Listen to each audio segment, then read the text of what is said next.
Hello दोस्तों, स्वागत है आपका हमारे YouTube चैनल गुणवंता में। आज की क्लास में जो हमारा चैप्टर शुरू होने वाला है वो है 5वां चैप्टर, वैद्युत चालन। वैद्युत चालन टॉपिक का नाम है, मतलब चैप्टर का नाम है वैद्युत चालन, और ये हमारा 5वां चैप्टर है। इसका जो पहला टॉपिक है वो है धारा का बहाव। भाई, तार में धारा कैसे बहती है, आज हम ये समझने वाले हैं। धारा का बहाव, धारा कैसे बहती है। मैंने माना कि एक तार है,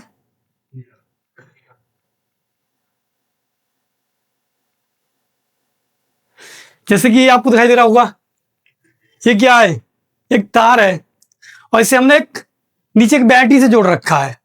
जैसे हम इसे बैटरी से जोड़ेंगे, बैटरी को ऑन करेंगे तो तार में क्या होगा, करंट फ्लो होगा। इस पूरे तार में करंट बहेगा। अब वो करंट बहेगा कैसे, ये समझने वाले हैं आज। तो भाई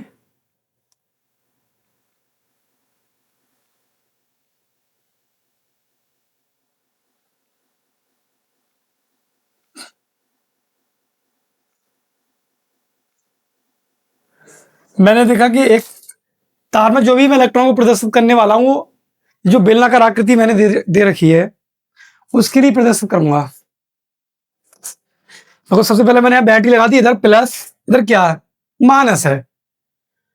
तो जैसे हम बैटरी को ऑन करते हैं तो आपको सबको पता होगा बैटरी के अंदर क्या रहते हैं, इलेक्ट्रॉन रहते हैं। भाई, बैटरी के अंदर क्या रहते हैं, इलेक्ट्रॉन रहते हैं। इलेक्ट्रॉन क्या करते हैं, इलेक्ट्रॉन यहां से निकलना शुरू करते हैं।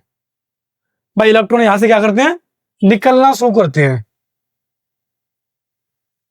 इलेक्ट्रॉन इस प्रकार से क्या करते हैं, चलो इधर मैं बनाता हूं, इधर माइनस।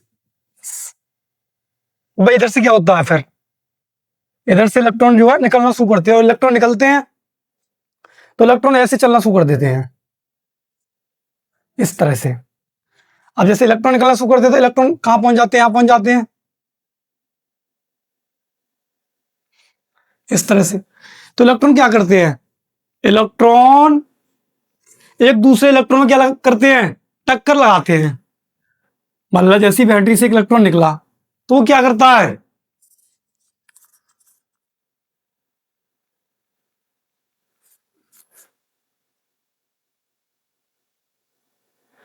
भाई इलेक्ट्रॉन क्या करते हैं, जैसे हमने बैटरी का स्विच ऑन, बैटरी को ऑन किया तो बैटरी से एक इलेक्ट्रॉन निकलता है। सबसे पहले एक इलेक्ट्रॉन कूदता है, फिर अगला इलेक्ट्रॉन कूदता है।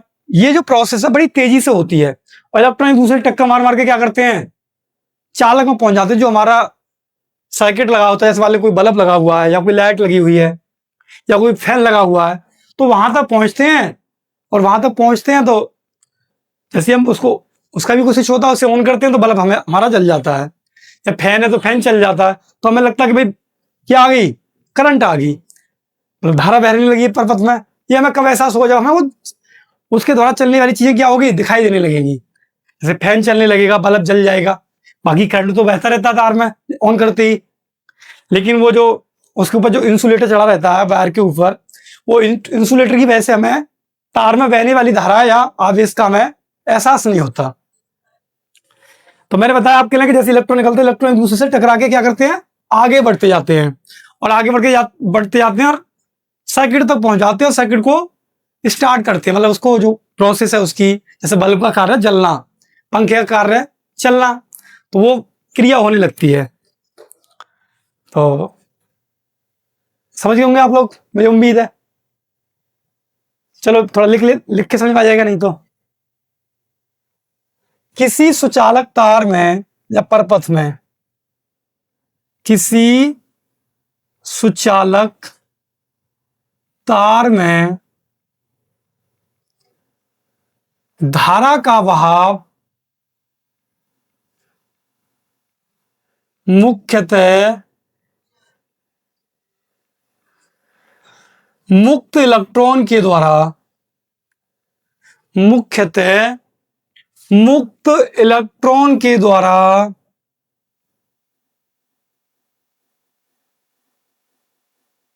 मुक्त इलेक्ट्रॉन के द्वारा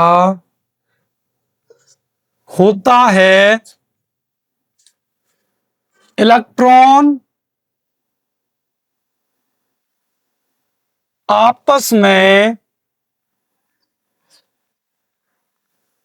किसी सुचालक तार में जो धारा का जो बहाव है मुख्यतः किसके द्वारा होता है?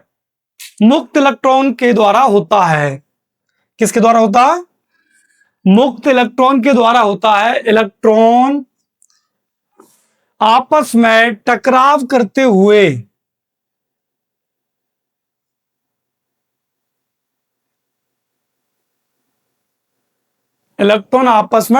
करते हुए आगे बढ़ते हैं।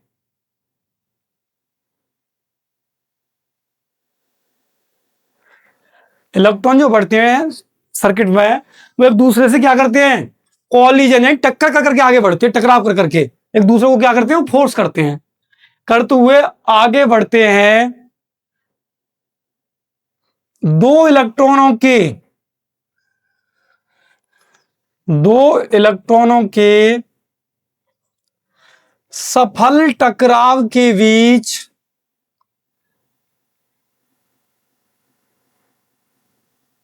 बीच के समय को श्रांत काल कहते हैं। श्रांत काल कहते हैं। यानी एक समय होता है जो दो इलेक्ट्रॉनों के बीच, जब एक इलेक्ट्रॉन दूसरे इलेक्ट्रॉन से टकराता है तो उसके बीच का जो समय लिया गया उसे क्या माना गया है? श्रांत काल। इलेक्ट्रॉनों के सफल टकराव के बीच के, अब ऐसा ना कि इलेक्ट्रॉन टकराए ना, जब दो इलेक्ट्रॉन आपस में टकरा रहे हैं उनके समय के बीच को क्या बोलते हैं? श्रांत काल कहते हैं। जबकि दो इलेक्ट्रॉनों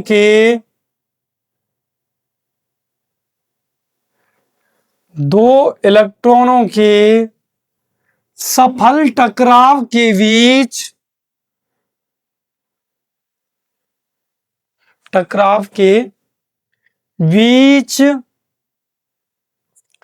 के इलेक्ट्रॉन के वेग को, दो इलेक्ट्रॉनों के सफल टकराव के बीच इलेक्ट्रॉन के वेग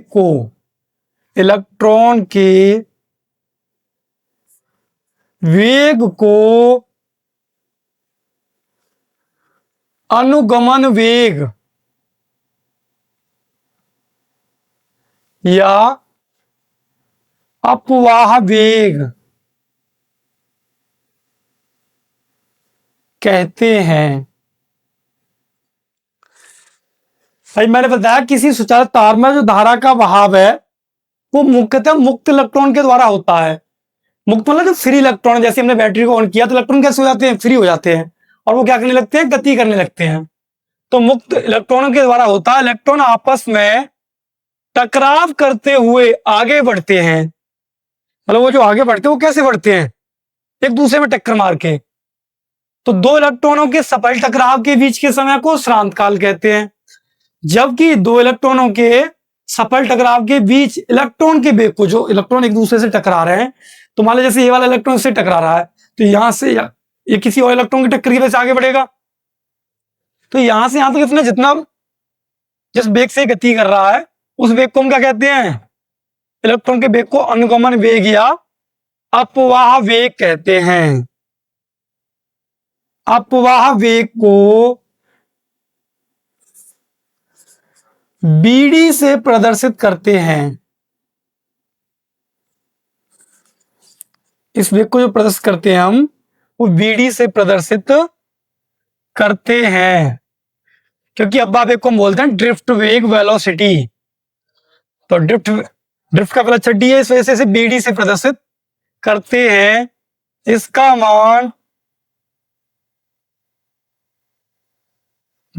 मान 10 की पावर -4 मीटर पर सेकंड होता है।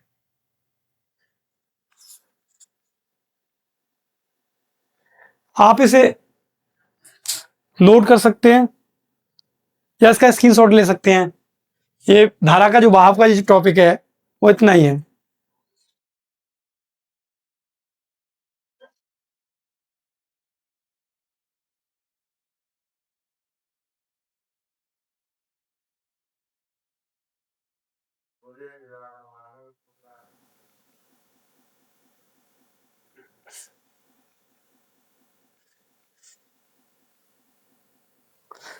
तो भाई नोट कर लिया होगा आपने।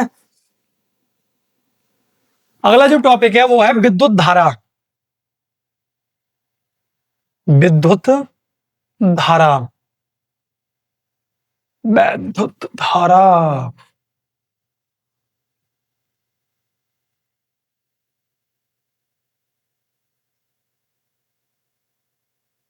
तो क्या भाई सब चलो समझते हैं विद्युत धारा के लिए। विद्युत धारा, इलेक्ट्रिक करंट। तो भाई इलेक्ट्रिक करंट जो होता है वो किसी परपथ में बहने वाले आवेश को कहते हैं। किसी से परपथ में प्रति सेकंड बहने वाले आवेश को क्या कहते हैं हम? विद्युत धारा कहते हैं। या आवेश के बहने की दर को, या आवेश के बहने की दर को क्या कहते हैं? विद्युत धारा कहते हैं। भाई किसी सर्किट में एक सेकंड में जो भी आवेश बह रहा है उस आवेश को क्या बोलेंगे हम? विद्युत धारा। या किसी परपथ में आवेश के बहने की दर को क्या कहते हैं? विद्युत धारा। किसी परपथ में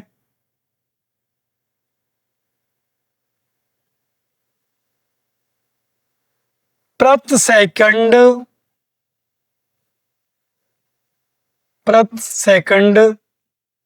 किसी परपथ में प्रति सेकंड बहने वाले आवेश को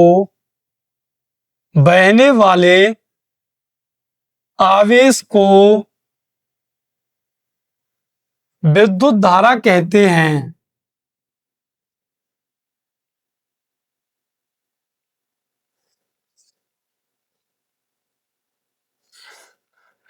किसी परपथ में प्रति सेकंड बहने वाले आवेश को क्या कहते हैं? बहने वाले आवेश को विद्युत धारा कहते हैं। अथवा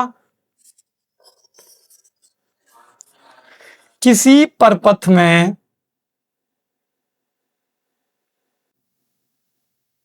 आवेश के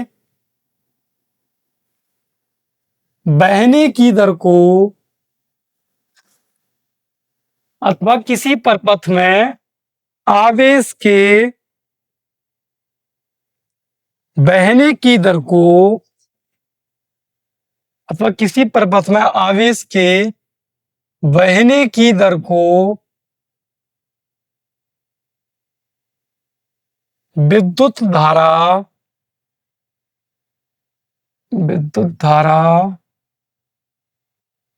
कहते हैं। विद्युत धारा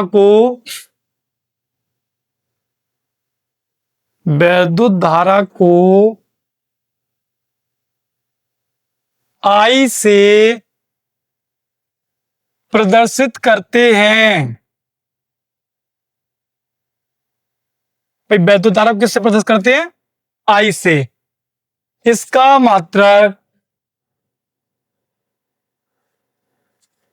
एम्पियर होता है। इसका मात्रक क्या होता है? एम्पियर होता है।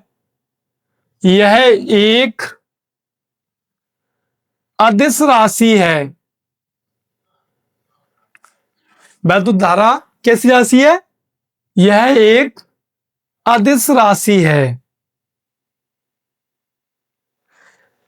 क्योंकि विद्युत धारा अदिश राशि क्यों है? हम जानते हैं विद्युत धारा में दिशा होती है। कैसे होती है दिशा होती है? हमें पता है कि ये इलेक्ट्रॉन के बहने के विपरीत दिशा में क्या बहती है? करंट का फ्लो होता है। भाई आवेश के बहने के विपरीत दिशा में, यानी इलेक्ट्रॉन के बहने के विपरीत दिशा में किसका फ्लो होता है? करंट का फ्लो होता है। भाई अगर किसी सर्किट में अगर इलेक्ट्रॉन इधर से प्रवाहित हो रहे हैं तो विद्युत धारा किस तरह से बहेगी? दूसरे सिरे से। यानी क्योंकि विद्युत धारा की जो दिशा होती है वो कैसी होती है? अपोजिट होती है, इलेक्ट्रॉन के बहने के विपरीत दिशा में। तो आई से प्रदर्शित करते हैं। इसका मात्रक क्या होता है? एम्पियर होता है। यह कैसी राशि? एक अदिश राशि। अदिश क्यों है? वैसे तो धारा में दिशा है, और हम जानते हैं जिस राशि में परमाणु और दिशा हो तो कैसी राशि है? सदिश राशि है। लेकिन वैद्युत धारा में दिशा भी है और परमाणु भी है, फिर भी एक ऐसी राशि है अदिश। अदिश क्यों है? क्योंकि यह बीजगणितीय नियमों का पालन नहीं करती। इसे बीजगणितीय नियमों से जोड़ा घटाया गुणा भाग ना किया जा सकता, जो वेक्टर के जो रूल होते हैं उस तरीके से। तो इस वजह से एक ऐसी राशि है, अदिश राशि है। यदि किसी परपथ में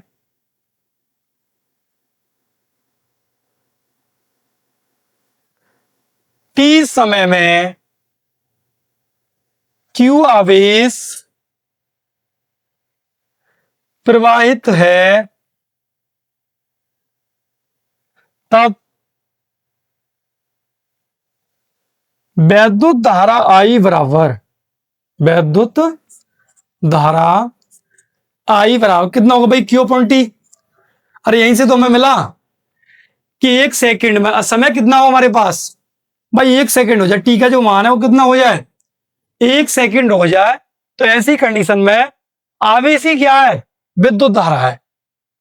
मैंने बताया ना आपके लिए, किसी परपथ में प्रति सेकंड, प्रति मतलब एक सेकंड में, अगर टाइम का मान हम एक सेकंड मान लें तो बहने वाला आवेश को भी क्या बोलेंगे हम भाई? टी का मान एक हो गया, क्यू किसके बराबर हो गया? आई के बराबर। तो ऐसी कंडीशन में जो बहने वाला आवेश है वो क्या कहलाएगा? वैद्युत धारा कहलाएगा। अगर मैं यार डी से गुणा कर दूं ऊपर, डी से कर दूं नीचे, तो भाई कितना आएगा? ये डी के ऊपर डी टी आएगा। और तुम्हें पता है किसी चीज में हम टाइम से भाग कर दें तो क्या निकल आती है? उसकी दर निकल आती है। तो मैंने लिखा है किसी परपथ में आवेश के बहने की दर, क्योंकि हमने आवेश में किससे भागा भाई? आवेश में टाइम से। ये सूक्ष्म आवेश है, ये सूक्ष्म समय। तो सूक्ष्म समय में कितना आवेश बह रहा है? डी क्यू आवेश बह रहा है। और हम किसी चीज में समय का भाग कर दें तो वो उसके बहने की या उसके चलने की दर निकल आती है। तो किसी परपथ में आवेश के बहने की दर को क्या कहते हैं? विद्युत धारा कहते हैं। तब विद्युत धारा आई कितना होगा भाई? Q upon T।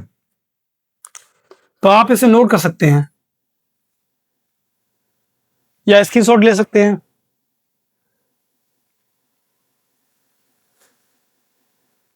ठीक है भाई। अगला जो टॉपिक है वो है अपवाह वेग या अनुगमन वेग। मतलब उसका हमें क्या चाहिए? उसका हमें व्यंजक निकालना है।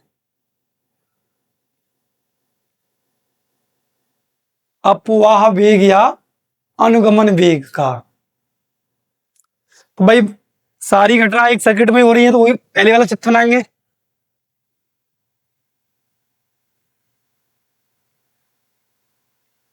सॉरी,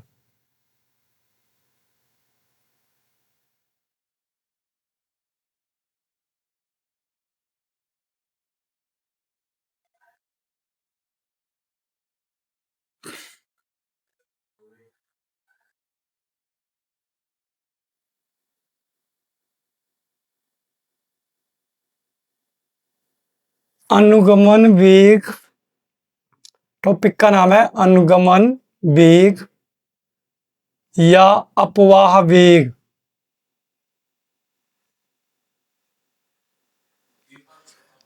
ठीक है, अनुगमन वेग या अपवाह वेग। जब किसी सुचालक तार को, आपको दिखाई दे रहा होगा मैंने एक सुचालक तार को क्या किया है? बाह्य विभव बी से जोड़ दिया है, तो तार में ई वैद्युत क्षेत्र उत्पन्न हो जाता है। अब ऐसी कंडीशन में जब ई वैद्युत क्षेत्र उत्पन्न हो रहा है तो तार के किसी एक इलेक्ट्रॉन पर बल लगेगा, और जो बल का मान होगा वो है बराबर E इंटू क्यू होता है। तो देखो समझते चलो, जब किसी सुचालक तार को, जब किसी सुचालक तार को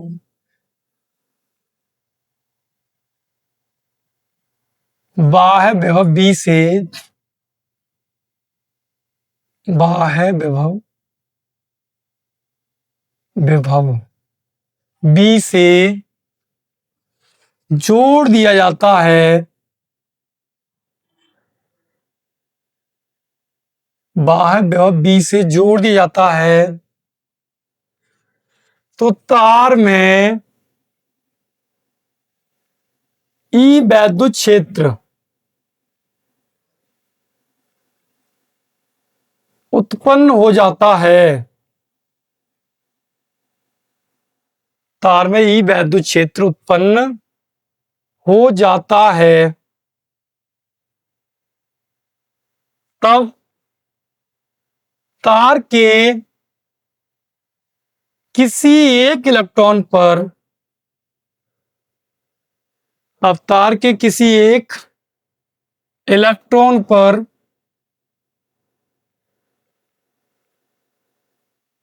लगने वाला बल F बराबर कितना होगा भाई, इंटू क्यू। अब क्यू क्या है, इलेक्ट्रॉन के आवेश को छोटी वाली से दिखाते हैं भाई, F बराबर इंटू क्यू होता है। और आपको पता ही है कि F बराबर इंटू क्यू, क्यू जो आवेश है किसका आवेश है, इलेक्ट्रॉन का आवेश, और इलेक्ट्रॉन के आवेश को हम छोटी वाली से दिखाते हैं। तो F बराबर ई इंटू ई। यदि इलेक्ट्रॉन का द्रव्यमान कितना हो भाई, m हो, तथा त्वरण a हो, कितना a। तो तुम्हें पता है इलेक्ट्रॉन क्या कर रहा है, गति कर रहा है, और गति कराने वाला बल जो होता है वो ma होता है। तो F बराबर कितना आएगा भाई, ma, e इंटू में e, F की जगह पे मैंने क्या लगा दिया, ma। यहां से हम a का मान निकालेंगे तो a का मान आएगा e इंटू में e बटे में m, कितना m। यदि इलेक्ट्रॉन का प्रारंभिक वेग, यदि इलेक्ट्रॉन का प्रारंभिक वेग u बराबर कितना हो, 0, तथा t श्रांत काल के बाद,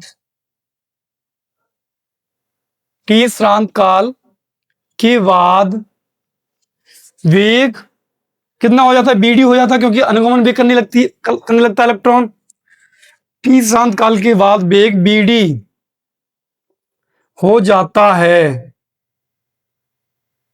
तब b गति के समीकरण से, गति की प्रथम समीकरण से,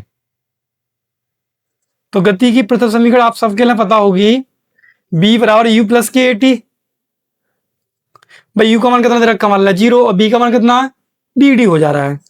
तो bd, u का मान कितना 0, a का मान कितना है हमारे पास, e m इंटू में टी, e m इंटू में टी। तो bd कितना प्राप्त हुआ हमें, e t बटे में m। तो भाई bd पे वेक्टर बना देंगे सदिश रूप में लिख लेंगे, और हमें इसे सदिश रूप में लिखना है तो bd पे वेक्टर बनाएंगे और वैद्युत क्षेत्र E पे वेक्टर बनाएंगे। तो ये हमें किसका व्यंजक प्राप्त हुआ, अनुगमन वेग या अपवाह वेग का। और आपसे पूछे कि अनुगमन वेग या अपवाह वेग का व्यंजक ज्ञात कीजिए, तो कैसे करना, जैसे मैंने आपके लिए बताया है। तो आज की हमारी जो क्लास है वो यहीं समाप्त होती है। और वीडियो अच्छी लगी हो तो वीडियो को लाइक और चैनल को सब्सक्राइब करें। Thank you.